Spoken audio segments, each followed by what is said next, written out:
mesdames et messieurs, nous l'attendions tous, le Asvine C80. Il est actuellement le stylo le moins cher avec la plume 8 Asvine. Pour ma part, j'en ai commandé deux, le Light Blue Glitter et le Cobalt.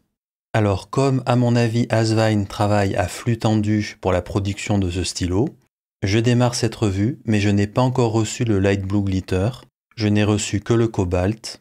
Et ceci s'explique probablement par le fait que le Light Blue Glitter a été très demandé, il a été en rupture de stock très vite, ce qui n'est pas le cas du Cobalt, et d'ailleurs au moment où je démarre cette revue, il peut toujours être commandé. Je ne clôturerai bien entendu pas cette revue tant que je n'aurai pas reçu le Light Blue Glitter, à la fois parce que je veux vérifier que les deux stylos ensemble sont bien consistants en termes de manufacturing, mais aussi parce que le Light Blue Glitter a une plume Asvine 8 Extra Fine et que je veux pouvoir comparer les épaisseurs de trait entre cette plume Extra Fine et les autres plumes Fine, Medium et Stub. Et puis, soyons honnêtes, avouons que sur les photos, ce Light Blue Glitter a l'air vraiment très beau et j'ai bien envie personnellement de voir ça de plus près. Je passe à la revue de plus près, mais je tiens à dire une première chose avant de la démarrer. Bien entendu, quand on pense à la plume 8 de chez Asvine, on va bien entendu tout de suite penser au Asvine C2000, ou tout du moins à ces deux-ci, celui en bois et celui en ébonite. Alors, il faut tout de suite dire les choses. Nous ne sommes pas dans la même gamme de prix. Ici, nous sommes sur un stylo qui est plutôt aux alentours de 40-45 €, et ici, c'est carrément le double, nous sommes plutôt sur 90 €. Donc il ne faut pas attendre le même niveau de finition et le même niveau de qualité de matériaux dans ce stylo qui est ici, qui tourne plutôt aux alentours de 30 €. Je vais tout de suite écarter ces deux stylos qui, comme vous le voyez, ont un clip, un anneau en bout de grippe, avec un serre métal à cet endroit-là. Et concernant l'ébonite qui est sur l'Asvine C2000, elle sera bien entendu d'une qualité très supérieure à la résine ou l'acrylique que vous trouverez sur le C80. Nous allons regarder ce stylo-là pour ce qu'il est, mais il faut clairement vous dire que si vous possédez les Asvine C2000, nous ne serons pas sur le même niveau de finition. Et à commencer, comme vous pouvez le constater, nous sommes sur une forme tout à fait standard, il n'y a plus le clip, nous sommes donc sur un stylo dont Asvine a essayé de baisser le prix. À mon avis, l'idée derrière est de proposer la plume 8 dans un stylo qui coûte tout de même un peu moins cher, je dirais un peu plus en relation avec le prix des stylos chinois habituels. La finition que vous avez sous les yeux est la finition bleu cobalt. Alors c'est vrai que la perception peut changer, des fois d'une personne à l'autre au niveau des couleurs, mais pour moi je vois un lapis lazuli avec un bleu bien profond. On voit un peu de brillance dans ces zones-là, il n'y en a pas énormément, mais il y en a quand même un petit peu. Je pense que ça rend assez bien au niveau de la caméra.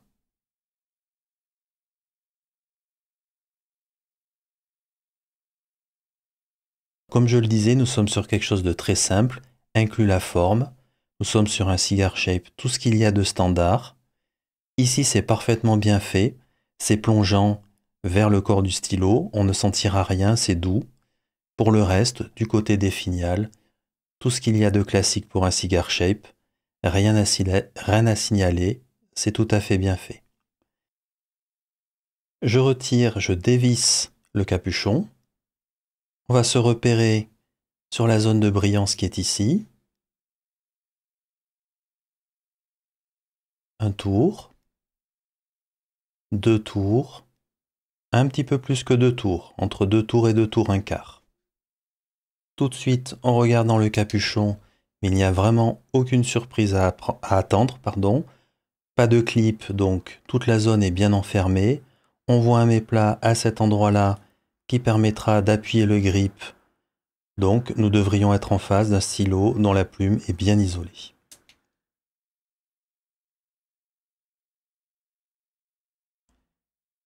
Du côté de la tranche du capuchon, c'est tout à fait correct. Pas de fléchissement quand j'appuie, c'est assez épais. Et je signalerai d'ailleurs que globalement sur l'ensemble du stylo, cette acrylique ou résine est assez épaisse. Du côté du grip, je comparerai avec les grips, bien entendu, des Asvine C2000, un petit peu plus tard. Je dévisse le corps du stylo. Assez peu de jeu, un petit peu, mais ça reste assez raisonnable. Vous noterez, il n'y a pas de joint à cet endroit-là. Et oui, nous sommes sur un stylo qui veut que ses coûts aient été réduits. On retire le convertisseur qui s'en fiche et se retire très bien, aucun problème. Et là, je vais tout de suite compter le nombre de tours de cette plume à l'intérieur du grip. En effet, on était plutôt sur du 3 tours et demi avec les Asvine C2000, ce qui était, reconnaissons-le, une petite faiblesse. Nous allons voir maintenant à combien nous sommes ici. 1 tour, 2 tours, 3 tours, 4 tours, 4 tours 3 quarts. Je dirais donc que c'est très bien. La zone est donc un petit peu renforcée, ce qui est parfait parce que bien entendu, ce matériau résine ou acrylique est tout de même un petit peu moins solide que dans les Asvine, que les matériaux dans les Asvine C2000, mais quoi qu'il arrive, c'est bien fait, donc on pourra tout de même mettre le convertisseur avec une certaine confiance à ce niveau-là.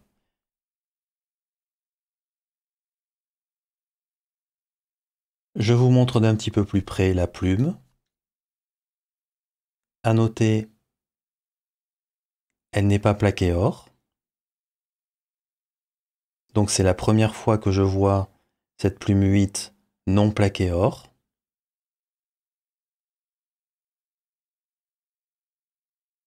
C'est bien entendu la même plume que sur les Asvine C2000. Au final et pour conclure, disons-le clairement, c'est un stylo d'un grand classicisme, forme cigar shape, tout ce qu'il y a de plus standard. Pas d'insert métallique ou plastique, tout est usiné à même la résine ou acrylique. Donc réduction du nombre de pièces à assembler. Pas de clip, pas d'anneau. Le manufacturing est tout à fait bon. On voit donc bien que Asvine a simplifié au maximum son stylo pour en réduire le prix de vente et les coûts de fabrication. Mais très bonne chose, ils ont tout de même gardé une bonne qualité de fabrication. Personnellement, je pense que c'est bien joué de la part de Asvine.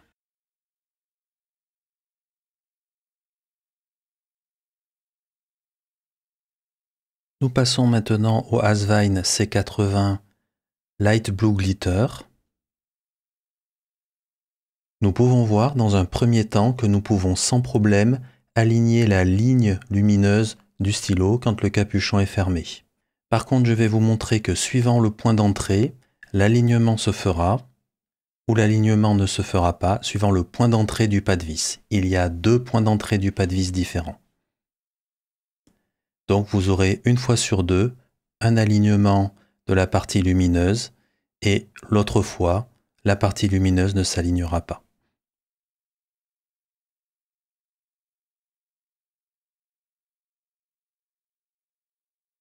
Pour le reste, je vais vous montrer un petit peu toutes les parties du stylo, mais ceci étant, ça reste très consistant d'un point de vue manufacturing avec le bleu cobalt. Sinon, plus par amusement qu'autre chose, je vais vous montrer qu'on ne peut pas aligner la ligne lumineuse entre le grip et le corps du stylo. Impossible de les aligner. Sinon, comme je le disais avant, tout est identique, même nombre de tours pour dévisser le capuchon, les pas de vis fonctionnent très bien, le convertisseur s'en fiche très bien, etc., etc.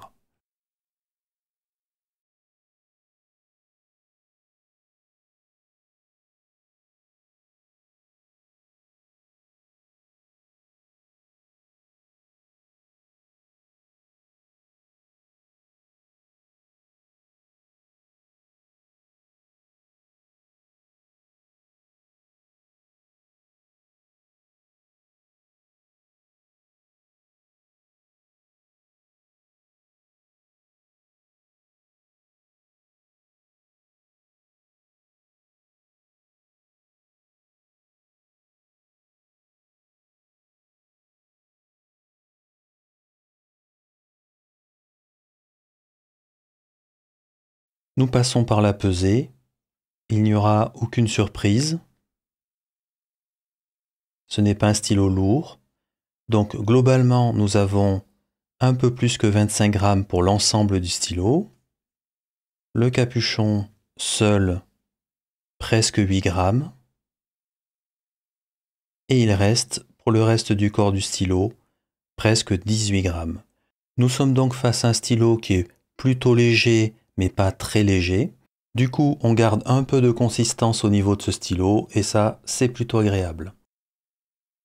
Nous jetons maintenant un petit coup d'œil à la dimension de ce Asvine C80 par rapport au stylo suivant.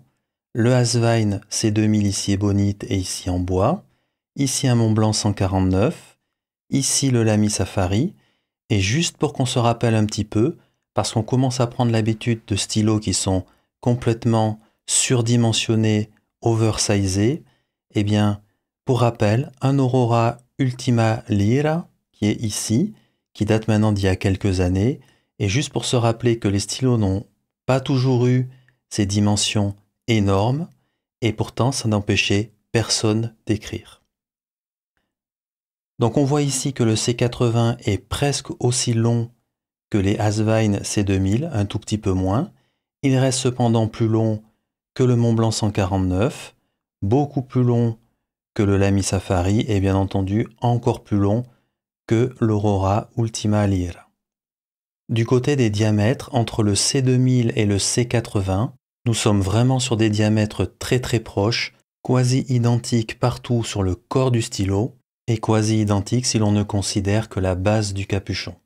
Comparé au Montblanc 149, on reste tout de même sur des choses assez similaires, même si le C80 a un diamètre légèrement supérieur comparé au Montblanc. Ceci est vrai à la fois pour le corps du stylo et le capuchon.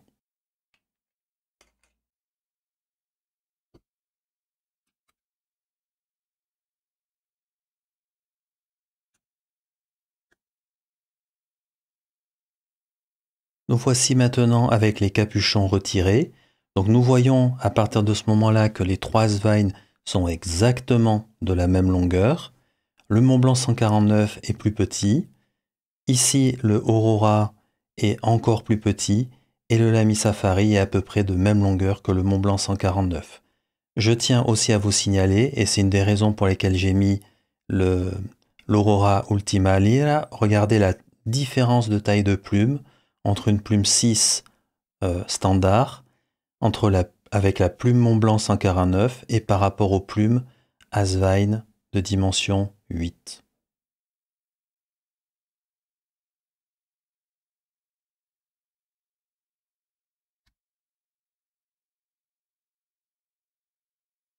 J'ai retiré un des Asvine C2000. De toute façon, pour rappel, le Asvine C2000 il poste de manière sécure, mais pas parfaitement bien puisque le capuchon a tendance à faire un angle avec le corps. Donc je vais le retirer tout simplement. Et quand je compare maintenant par rapport à ces quatre stylos, juste pour spécifier, les quatre stylos ici postent très bien. Eh bien, le C80 est nettement plus long que les autres. Et derrière, le Montblanc, le Aurora et le Lamy Safari. En regardant d'un petit peu plus près, vous voyez que ça devient vraiment très très long. Donc il poste très bien, il n'y a pas de souci. Moi je n'ai pas d'angle, ça rentre assez droit, pas de problème. Cependant, comme vous voyez, la longueur est vraiment énorme. Pas certain que ce soit intéressant de le poster. Et vous voyez que pour les plus longues mains, il n'y aura aucun problème, il y a de la marge. C'est un stylo qui est largement assez long. Du côté des grippes, eh bien c'est un tout petit peu surprenant. Si j'arrive à vous les montrer de près. À droite le C80, eh bien le C80 est un tout petit peu plus fin à cet endroit ici que le C2000 qui est un petit peu plus épais. Alors lorsqu'on saisit le stylo, on peut quand même le sentir. C'est pas énorme, mais on peut le sentir. Et le Montblanc est plus épais, clairement plus épais que les deux autres stylos C2000 et C80. On notera aussi que le C80 est fait un petit peu différemment au niveau du grip. En effet, il est légèrement plongeant à ce niveau-là. Et on a une butée pour les doigts. À noter ici, le pas de vis n'est pas du tout gênant, il est assez doux. Par contre, on conserve bien entendu la marche à 90 degrés que l'on avait sur le C2000 à cet endroit-là. Donc attention, si votre grip est très très haut, de vérifier que ceci ne vous gênera pas.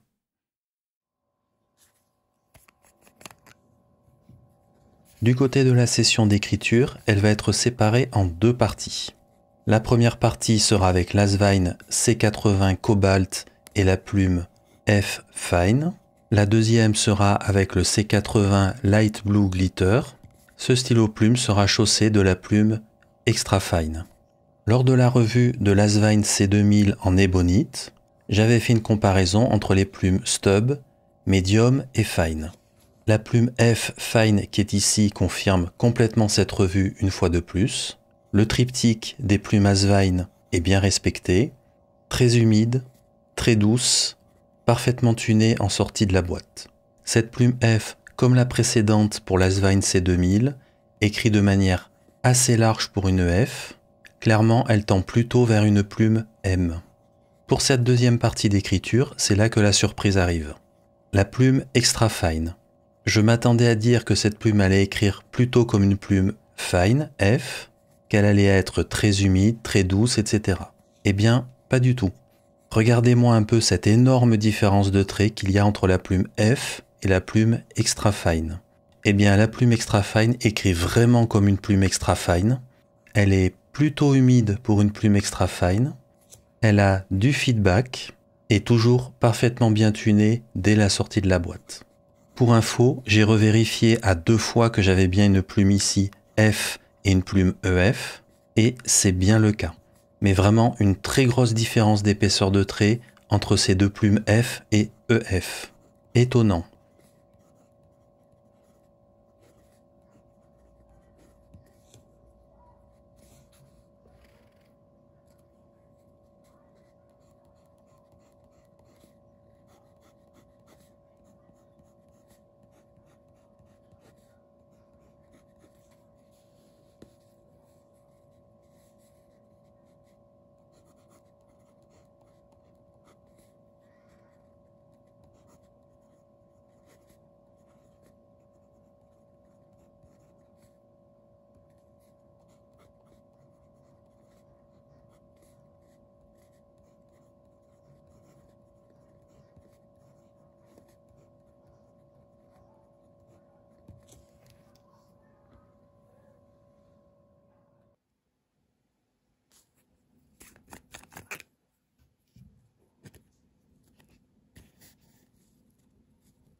Nous passons à la conclusion.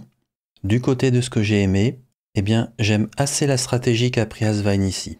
Asvine, je pense, a voulu proposer un stylo qui sera sans aucun doute bientôt en dessous des 30 €, mais toujours avec sa plume 8 et en gardant un stylo tout de même d'une assez bonne dimension, d'une belle consistance. Pour ce faire, ils ont gardé un très bon manufacturing car le stylo est très bien fait, mais ils ont simplifié le stylo au maximum. Plus de clips, plus d'anneaux, pas de pièces à coller à l'intérieur du capuchon, etc. Au plus simple, en limitant le nombre d'étapes de manufacturing. D'autres auraient peut-être rogné sur la qualité du manufacturing et gardé de quoi embellir le stylo un petit peu plus. Non, ici on garde une bonne qualité de manufacturing et on a un stylo très simple. De facto, il ne faut pas s'attendre bien entendu non plus à un matériau au niveau de l'acrylique, je dirais un matériau haut de gamme, mais ça reste très correct et ils ont eu surtout la bonne idée de garder une bonne épaisseur de cet acrylique ou de cette résine. Du coup, ça passe très bien. Après, est-ce que cet acrylique ou résine vous plaira? Ça relève du goût personnel. Je vous donne juste mon avis. Sur le Light Blue Glitter, je trouve qu'il y a personnellement un peu trop de paillettes. On est presque dans les années disco en boîte de nuit. Et du côté du cobalt que j'ai, je trouve cette couleur très très belle. Mais du coup, il manque un petit peu de chatoyance. Ils ont été vraiment trop raisonnables sur la chatoyance cette fois-ci. Et par ailleurs, au niveau du visuel, on a l'impression qu'on a une qualité un petit peu moindre par rapport au Blue Glitter. Je le reprécise, c'est une impression. Quand je touche les deux stylos en parallèle, je suis à peu près certain que c'est le même matériau. Mais attention, je ne veux pas dévaloriser le stylo sur ce point-là. Vous ne retrouverez pas ce point-là dans ce que j'ai moins aimé, tout simplement parce que je pense que c'est consistant avec le prix du stylo. Et je rajouterai, je rappelle, ça relève de mon impression. J'ai tenu à mettre que c'était un stylo efficace, une forme en cigar shape, sans clip, sans anneaux, etc. Bien manufacturé, une bonne plume 8 qui met en valeur le stylo et qui fonctionne très bien à l'écriture, simple et efficace. Comme je le disais juste avant, la plume 8 fonctionne très bien. Attention cependant lors du choix de la plume vis-à-vis de l'épaisseur du trait, j'y reviendrai dans ce que j'ai moins aimé. Le stylo est très confortable à l'écriture, les pads vis fonctionnent très bien. Ce stylo est bien consistant en termes de taille et bien proportionné par rapport à la plume. L'acrylique ou la résine est bien épaisse et je n'ai pas de problème de sécheresse de plume lorsque je mets le stylo en attente plume vers le haut pendant 24 heures. Du côté de ce que j'ai moins aimé, c'est très simple. Si vous aimez les clips, il n'y en a pas. Et en deuxième point, je vais mettre un avertissement sur la dimension, sur l'épaisseur du trait que génèrent les plumes. Du côté des plumes F et M, clairement elles génèrent un trait qui est beaucoup plus épais que ce que leur dimension laisse suggérer. La F tend vers la médium et la médium tend vers le B. Par contre, la plume extra fine est une vraie extra fine. Elle sort complètement du triptyque usuel Asvine qui est plume très humide, plume très douce et parfaitement tunée en sortie de la boîte. Là, nous avons pour la EF une plume simplement humide, ni plus ni moins pour une extra fine. Elle a du feedback et heureusement par contre, elle reste parfaitement tunée dès la sortie de la boîte. J'ai laissé un point entre les deux colonnes, c'est vous qui jugerez. Est-ce que ce stylo est par contre trop simple? Je parle d'un point de vue apparence. Le cigar shape, c'est vraiment une forme surutilisée. Pas de clip, pas d'anneau, rien qui puisse faire que ce stylo se distingue des autres. Je parle d'un point de vue apparence. Pour conclure, je dirais que pour moi, le maître mot de ce stylo, c'est l'efficacité. On fait un stylo très simple, mais on garde un très bon manufacturing. On ajoute la plume 8 Asvine qui écrit très bien. Pour l'apparence de l'acrylique ou de la résine, je vous laisserai juge. Et ça nous donne un très bon stylo simple à un prix contenu. Une petite parenthèse d'ailleurs sur ce prix, il est à 26 $ aux États-Unis et 35 € ici en France. Par curiosité, je vais surveiller ce prix et l'évolution de ce prix en France. Par comparaison, le prix est un petit peu trop élevé en France. À 25 $, j'estime que ce stylo a un rapport qualité-prix vraiment excellent. À 35 €, ça n'est plus le cas. Je pense que nous sommes sur un bon rapport qualité-prix. Messieurs, dames de Asvine, pouvez-vous m'expliquer une bonne fois pour toutes pourquoi il y a une aussi importante différence de prix entre Amazon US et Amazon France? Même dans le pire des cas, en rajoutant la TVA à 20%, les comptes n'y sont pas du tout. C'était la revue de deux stylos Asvine C80, l'un en finition Light Blue Glitter et l'autre en Blue Cobalt. Je vous remercie pour votre attention et à bientôt.